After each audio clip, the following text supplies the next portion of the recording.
I mean, I guess we'll start with that because Francis Ngannou, fair play to him, what he did against Tyson Fury, shocked the world, looked impressive, made a fortune, made a ton of money. So I'm happy for him in that regard. Against Anthony Joshua, I mean, when the fight started, I was like, oh, and by the way, I was balls deep on Ngannou. I was like, he's going to win this fight. You know, he impressed me so much against Tyson Fury. I guess I was just carried away by the romance of the moment. Do you know what I mean? I was like, we can do it. We can do it. He's one of us.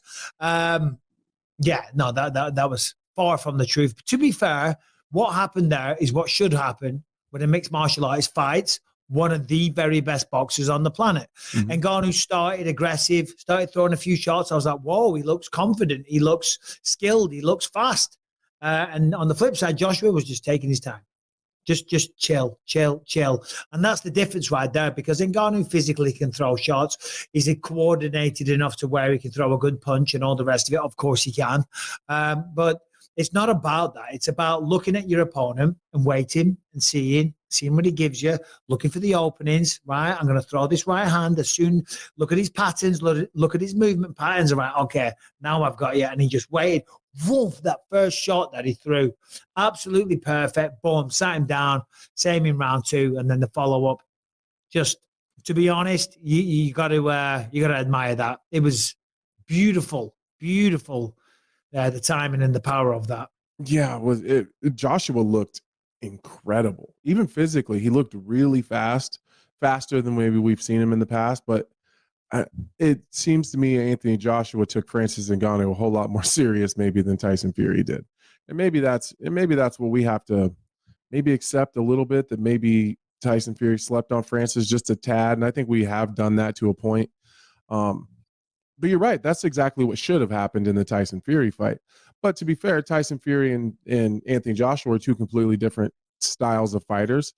Tyson Fury is more of an accumulation guy. Not that he doesn't have the one-punch knockout power, but Francis has always been known to have a good chin. And I think in order to do that to Francis, you're going to have the type of speed and power that Anthony Joshua has. I think just that style I still think that if Francis and Tyson were to fight again, I think it would be competitive. I really do. Just because I think the styles do make for different fights. Anthony Joshua was just as big, hits just as hard as Francis, but also has the athleticism and the speed and the just that overall, just his athleticism makes it different.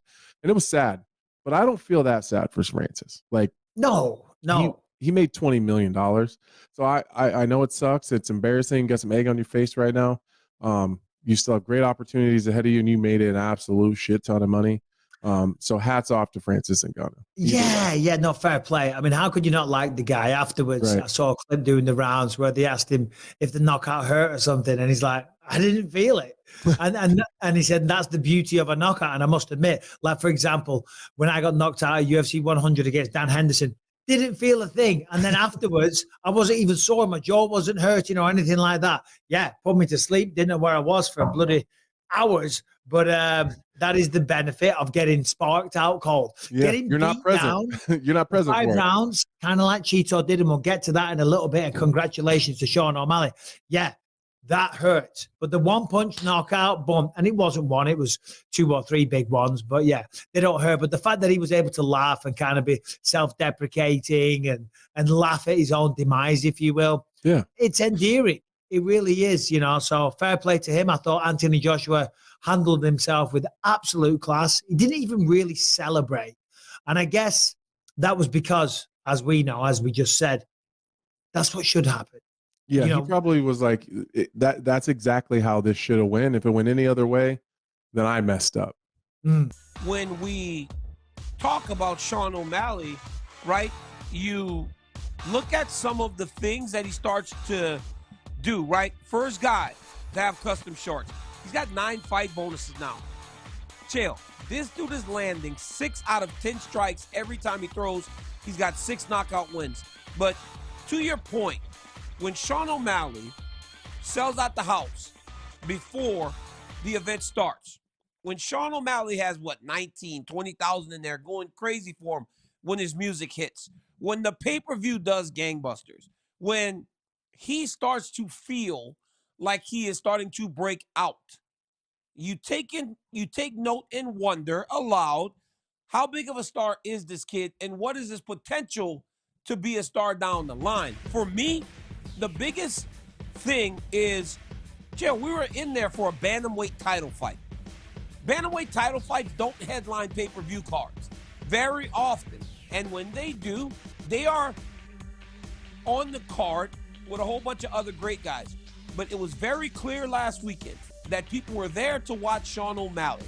How big of a star can this kid really be right now?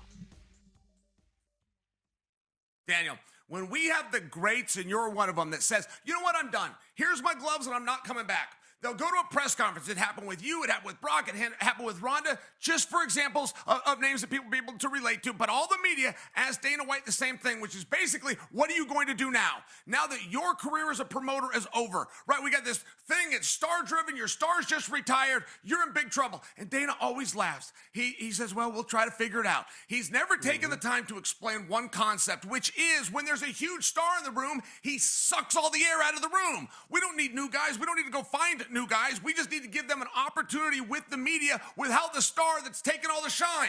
The reason I bring that to you, Conor McGregor, still the biggest draw. And frankly, it's really not that close. Conor McGregor, not licensed.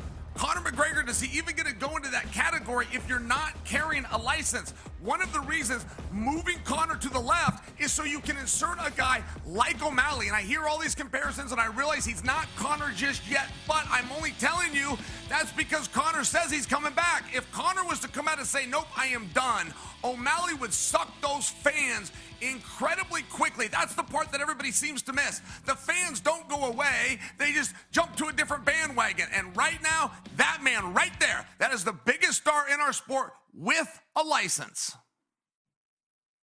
Absolutely, because he is also competing, and you and I spoke about this last weekend. I don't know when we see McGregor again, but I do. Now, Chael, I heard some stuff that I'm not supposed to share where you might have been right. So you might have heard the backside talk before I heard the backside talk. You might have heard it before I did, and you took it to the show without sharing it to your partner. That is wrong, Chael. That is not right. You don't do that. You tell me the gossip, man. Wait, are they about to play a clip of this? I'm not sure the audience knows what you're talking about. I do, but I don't. No. I told you in Miami when we filmed last week's show, I said, hey, I don't know that Conor is being insincere. I think that perhaps he doesn't want to be a co-main event. I don't know if Dana can put him as a main event, since his fight with Chandler is not a number one contendership or a grudge match or a title match. It would seem as he's got to jerk the curtain at least for somebody. Now, that was the conversation. You laughed at me, but now you're saying that maybe something like that could be right? Oh, I don't know. I can't tell you I know for sure. I don't know when Conor's coming back. I don't know what's happening with Conor. And as soon as I go into the arena, I hear the same rumor that Uncle Chael heard, and that's why he was so stern in his idea that Conor was going to be back. I get it.